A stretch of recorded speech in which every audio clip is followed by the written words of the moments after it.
Firman Tuhan yang menyapa dan bersama-sama dengan kita di minggu ini diambil dari kitab Yesaya, pasalnya yang kelima, ayatnya yang pertama sampai dengan ayatnya yang ketujuh. Yesaya pasal 5 ayat yang pertama sampai dengan ayat yang ketujuh. Mari kita bersama membaca di dalam hati, dan saya akan menyuarakan firman Tuhan kepada kita semuanya. Nyanyian tentang kebun anggur.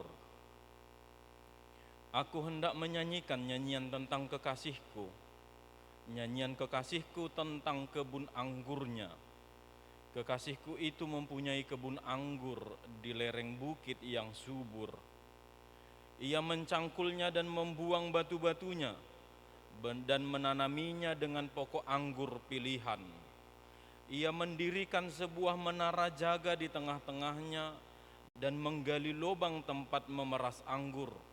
Lalu dinantinya supaya kebun itu menghasilkan buah anggur yang baik, tetapi yang dihasilkan ialah buah anggur yang asam. Maka sekarang, hai penduduk Yerusalem dan orang Yehuda, adililah antara aku dan kebun anggurku itu. Apakah lagi yang harus diperbuat untuk kebun anggurku itu yang belum kuperbuat kepadanya? Aku menanti supaya dihasilkannya buah anggur yang baik. Mengapa yang dihasilkannya hanya buah anggur yang asam?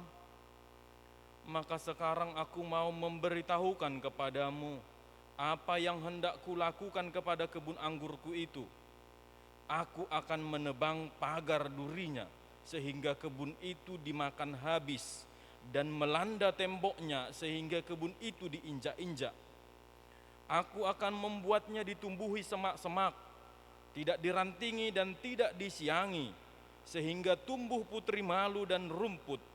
Aku akan memerintahkan awan-awan supaya jangan diturunkannya hujan ke atasnya. Sebab kebun anggur Tuhan semesta alam ialah kaum Israel, dan orang Yehuda ialah tanam-tanaman kegemarannya. Dinantinya keadilan, tetapi hanya ada kelaliman. Dinantinya kebenaran, tetapi hanya ada keonaran. Demikian firman Tuhan. Shalom. Horas buat kita semuanya. Sayalah yang bernama Pendeta Ronald Christmas Huta Barat. Karena saya lahir di bulan Desember, di saat hari Natal, jadi dibuat orang tua saya dengan nama Christmas. Saya dilahirkan oleh ibu Boru Siburian dan memperistrikan seorang wanita yang cantik di saat itu. Namun sampai saat ini dan seterusnya, dia yang tercantik bagi saya. Istri saya Boru Nenggolan. Dan setelah sekian lama menantikan istri, dan setelah sekian lama menantikan dalam perkeluargaan, saya dianugerahkan seorang anak perempuan yang masih berumur 1 tahun, dan saya beri nama Miracle Christi Huta Barat. Jadi inilah bapak dari mukjizat, karena miracle adalah mukjizat. Bukan seperti itu sebenarnya, saya yang merasakan mukjizat Tuhan.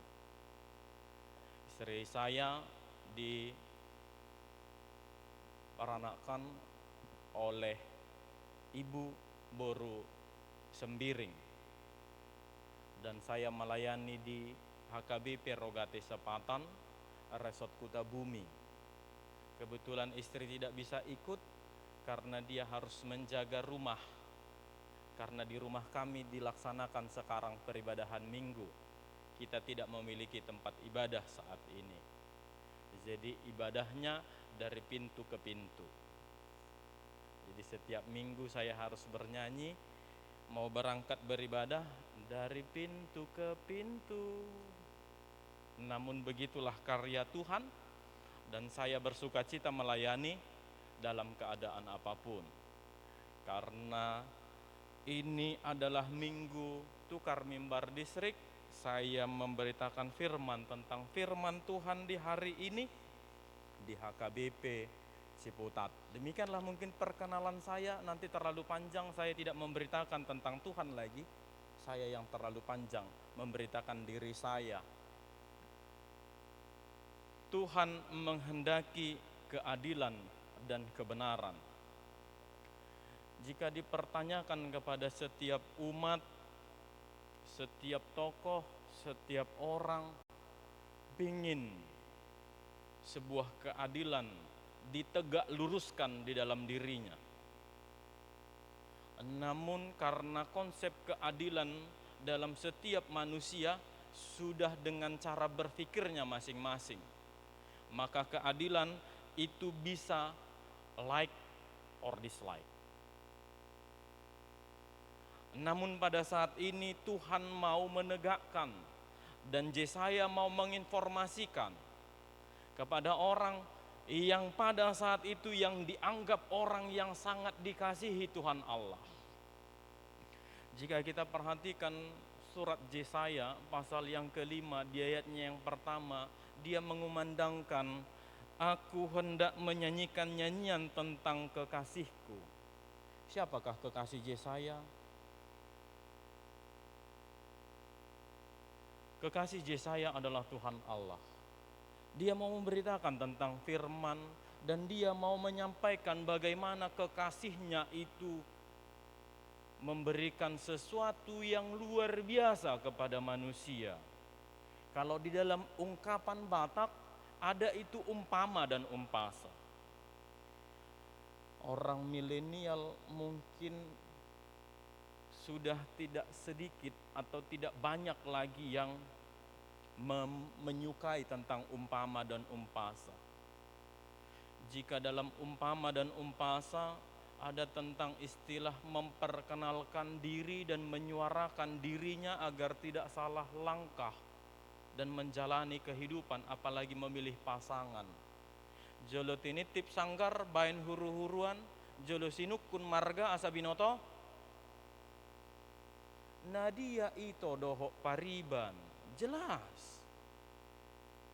Orang Batak ada umpama dan umpasa yang untuk menata kehidupan orang Batak pada saat itu. Tapi sekarang sulit untuk dicintai karena udah masalah kolot. Itu terlalu jauh, itu terlalu tua, namun tidak mampu untuk menghidupinya. Lihat. Jika umpama dan umpasa Batak itu dihidupi dan dipahami secara terperinci, tidak ada lagi yang memegang tangannya, yang marito. Bukan begitu, nanti sudah cocok dari wajah, tampilan, gaya, dan yang lain-lain dibawa ke rumah. Bapak, inilah jadi parumenmu. Ditanyalah, buru apa kamu itu? Buru ini. Bah, pinaulah. Tatanan kehidupan, umpama, ungkapan, dan itu yang dibuat oleh Yesaya yang mengungkapkan bagaimana Tuhan Allah menyayangi umatnya. Lihat, dia umpamakan kekasihnya itu memiliki satu kebun anggur. Dia menjaga dan memelihara, bahkan sebelum dia tanam pilihan pohon anggur yang terbaik, dia sudah perbaiki tanahnya. Batu tidak ada satupun lagi di dalamnya. Semak duri sudah tidak ada, sudah disingkirkan. Dia sudah tanami pohon anggur yang terbaik. Jika pernah meneliti tentang pohon anggur, jika menanam pohon anggur, dia harus ada topangan kayu karena rantingnya itu kecil. Pohonnya itu sangat kecil, dia harus ada topangan, ya mungkin pagar atau tiang supaya tidak jatuh. Dan pohon anggur itu pohon yang sangat unik, karena dia harus diputuskan ranting-ranting yang kecil yang tidak berguna agar tidak terlalu banyak ranting tapi buahnya menjadi sedikit. Kalau ada orang si borong-borong atau orang si dikalang paham tentang itu, tentang tanaman kopi. Kalau di tanaman kopi juga seperti itu, harus diputiki itu ranting-ranting kecilnya supaya buahnya dan tanah yang baik itu lebih kepada buah yang dihasilkan. Lihat bagaimana penyertaan si pemilik kebun anggur untuk pohon anggur yang dia pilih untuk tetap hidup. Namun ujungnya bagaimana? Setelah dia menemani, memperbaiki tempat, menata kehidupan pohon anggur, namun yang dihasilkan pohonnya apa? Asap. Tidak sempurna, mengecewakan, sangat menyakitkan. Umpama Yesaya kepada bangsa saat itu dan kepada kita yang beribadah saat ini. Ada di sini yang tidak pernah merasakan sakit? Saya rasa tidak mungkin. Karena anak saya baru 1 tahun sudah berapa kali harus periksa kesehatan. Tidak mungkin, tidak ada yang tidak pernah mengalami rasa sakit.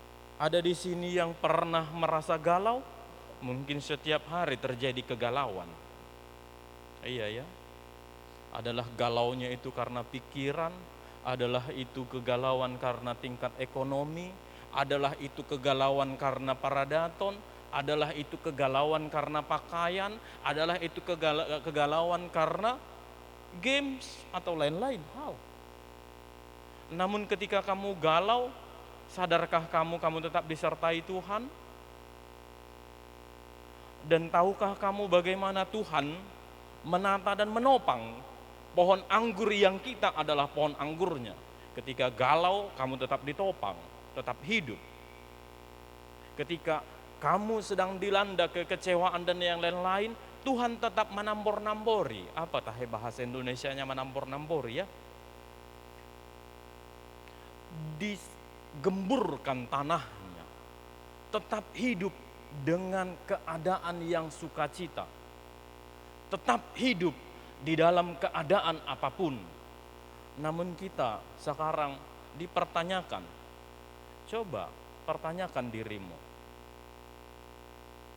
apakah saya sudah menghasilkan buah yang manis untuk Tuhan selama hidup? Ataukah yang saya pancarkan dalam diri saya adalah kekecewaan bagi Tuhan? Ataukah saya menjadi penghambat sukacita bagi orang lain? Lihat, tingkat kebutuhan dan tingkat sukacita manusia adalah sebatas kenikmatan dunia. Namun tatanan yang disampaikan oleh Yesaya itu berbeda. Lihat betapa baiknya Tuhan Allah, Dia tidak menghukum atau mengadili pohon anggur itu langsung mematikannya. Dia hanya katakan, nanti akan kulepas pagar-pagarnya itu biar tumbuh duri dan semak belukar.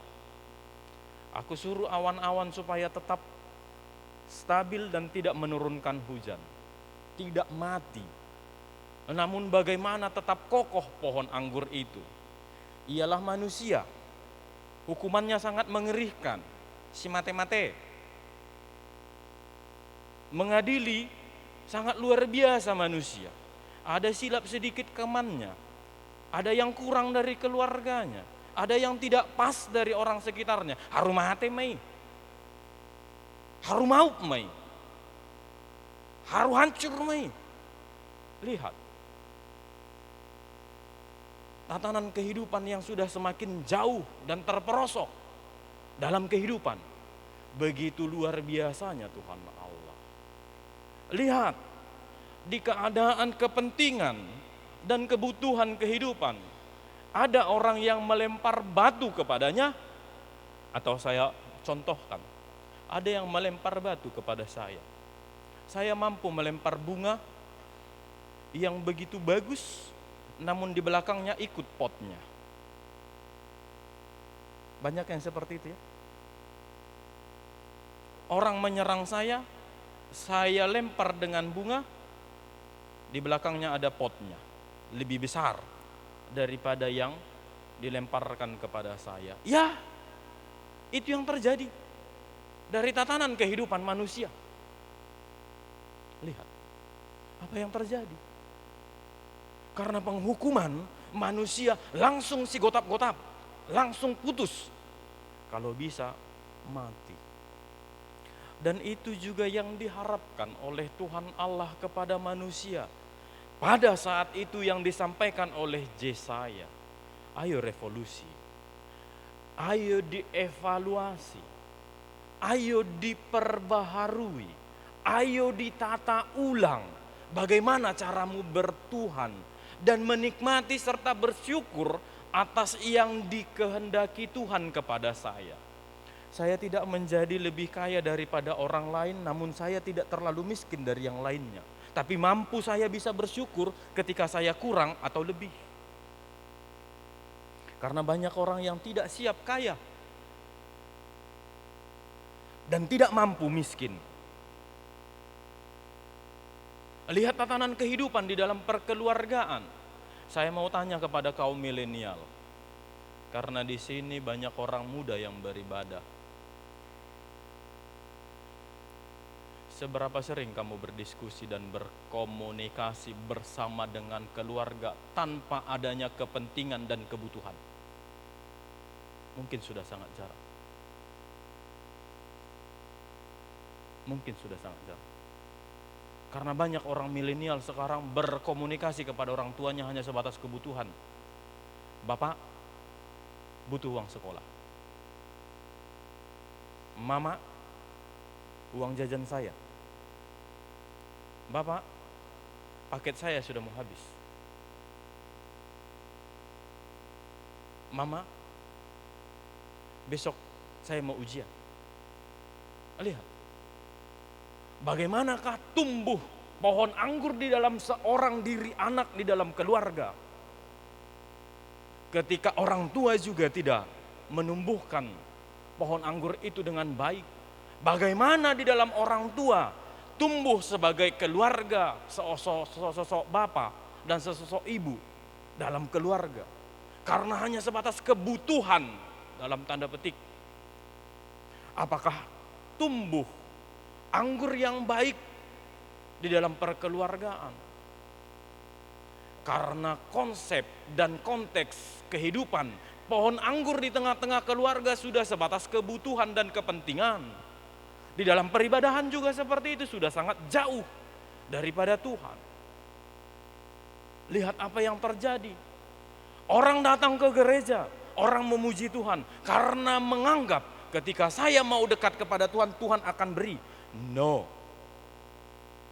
Pengajaran kita bukan sebatas itu. Karena Tuhan lebih dahulu mengasihi saya, maka saya mengasihi orang banyak. Orang yang mengasihi dan yang saya kasihi harus saya kasihi. Bahkan orang yang tidak saya kasihi juga harus saya kasihi. Apa rupanya yang dilakukan dan yang diperbuat oleh seorang baby di dalam kandungan?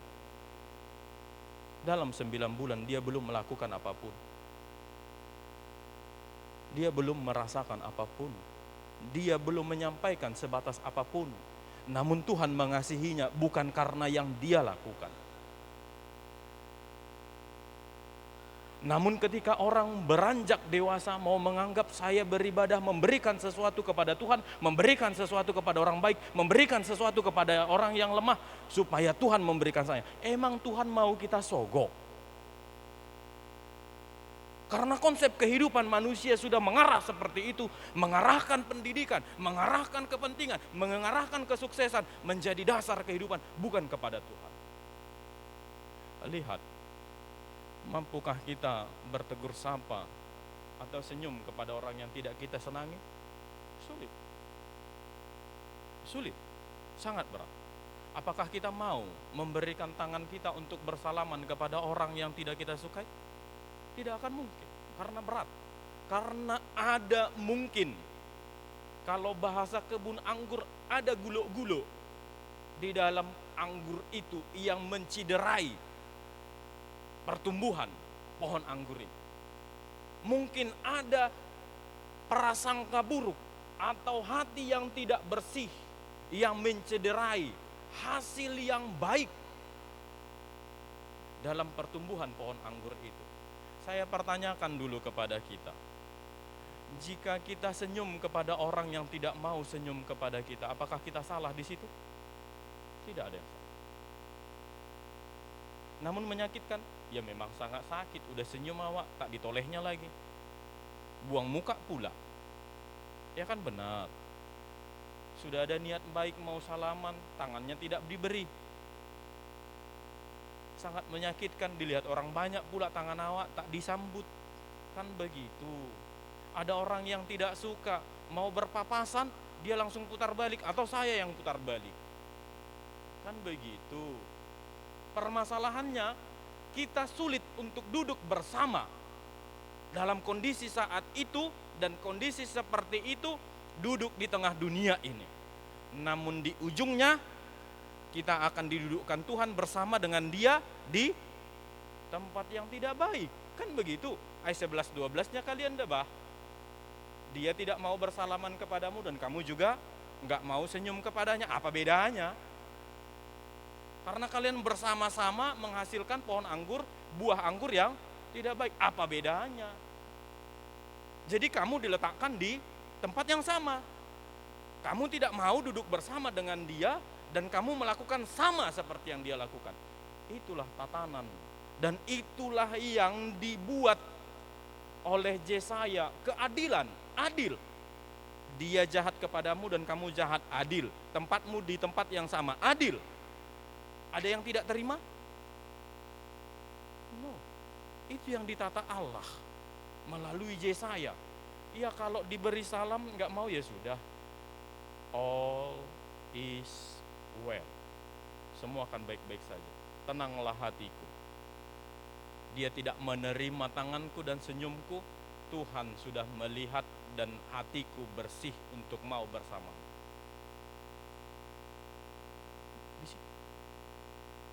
Dan maukah kita berbuat? Dan apa yang telah kita perbuat? Apa yang kita telah lakukan? Banyak orang patokan untuk berbuat baik adalah orang lain. Saya harus melakukan seperti yang dia lakukan. No, berbeda. Kemampuan saya dengan orang lain itu berbeda. Kemampuan saya dengan kakak saya dan abang saya itu berbeda. Kemampuan saya dengan orang tua saya itu berbeda. Jadi ya saya harus melakukan yang terbaik yang bisa saya lakukan. Kalau dari kampung kami, karena kampung saya kampung barat gitu ya, kan Huta Barat saya kan, dikatakan seperti ini, do the best that you can be. Do the best that you can be. Lakukan yang terbaik yang bisa kamu lakukan. Apa yang bisa kamu lakukan, maksimalkan dirimu. Maksimalkan tenagamu, maksimalkan yang ada padamu. Tapi sulit ya, karena kita merasa bahwasanya iya kalau saya melakukan sesuatu saya harus mendapatkan sesuatu. Kalau saya tidak mendapatkan sesuatu, ngapain saya capek-capek melakukan itu? Kan begitu. Itu konsep duniawi. Dan pada saatnya, di waktu yang akan disampaikan Yesaya berikutnya, Yesaya menyampaikan bahwasanya di satu waktu Tuhan akan, si pemilik kebun anggur akan melepas semua pagar, membiarkan semak belukar tumbuh bersama dengan pohon anggur itu, dan memerintahkan awan-awan supaya jangan diturunkannya hujan ke atasnya. Tadi warta kita sudah diarahkan supaya kita berdoa bersama untuk datangnya hujan di tengah kita ini. Jika diperlihatkan di dalam kehidupan ini, waduh, apa yang salah dengan saya Tuhan? Apa yang kurang dari saya Tuhan? Apa yang harus saya lakukan Tuhan? Harusnya seperti itu manusia ya, berdasarkan firman Tuhan hari ini. namun sulit manusia untuk ditegur. Orang tidak siap untuk diingatkan. Karena kalau ditegur orang harus mencari kambing hitam dan menyalahkan orang lain. Karena dia tidak siap untuk ditegur. Melalui firman ini Tuhan mau sampaikan kepada kita, janganlah salahkan orang lain. Mari bersama memperbaiki. Mari bersama berdoa. Mari bersama untuk mengevaluasi. Karena pada saat ini sudah banyak yang menyalahkan, itulah terlalu banyak pabrik, itulah terlalu banyak polusi udara dari kendaraan, itulah sudah terlalu banyak perumahan, itulah. Ayo, lakukan yang terbaik yang bisa kamu lakukan. Apa? Ada aksi. Saya tidak bisa melangkah, saya mendoakan. Saya mau melangkah, maka saya berbuat. Kecil, itu sangat kecil, tapi itu lebih besar daripada hanya holan harta. Mari, mulai dari hal yang kecil, dari depan halaman rumah, dimasukkan di dalam polybag pohon yang mungkin akan menyerap abu yang tidak baik.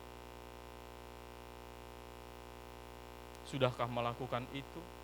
Menyirami sekitaran supaya abu tidak menyebar dan menciderai kesehatan masyarakat.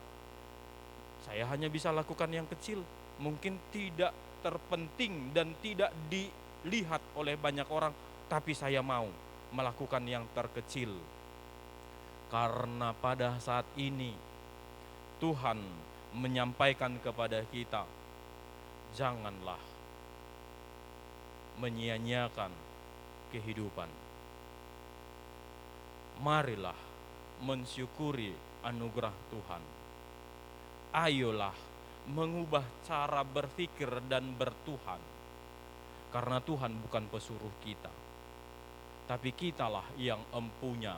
Kitalah yang diempunya oleh Tuhan. Kita yang dimilikinya.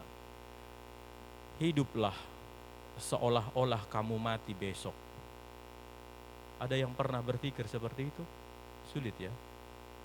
Bisa dibayangkan jika dikatakan pada saat ini, Reonal Huta Barat, besok kamu akan mati tepat jam 7 pagi. Dan kamu dalam kondisi sedang minum teh manis lah di pagi itu matinya. Di malam ini mungkin saya tidak tidur. Dan tidak akan ada perbuatan jahat yang saya lakukan. Dan apa yang bisa saya bantu, saya keluarkan semua. Saya maksimalkan, karena waktu saya tinggal sedikit.